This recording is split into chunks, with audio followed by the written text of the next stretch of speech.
Naturalmente non ci sono parole per descrivere l'emozione che ci hai dato con questa canzone. E vorrei dire una cosa ancora molto importante agli amici che ci stanno guardando da casa. Io stasera faccio il serio perché devo fare il serio, perché questa è una trasmissione importante. Insomma, qui praticamente c'è gente un po' che viene da tutta la nostra Sicilia e quindi è giusto che uno si mette con la cravatta rossa, giusto?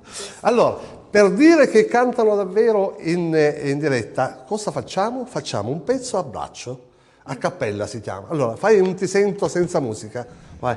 Ti sento, la musica si muove appena, ma è un fuoco che mi scoppia dentro. Ed ecco come si canta o come si deve cantare per partecipare a questo progetto America. Ti ringrazio molto, grazie ancora.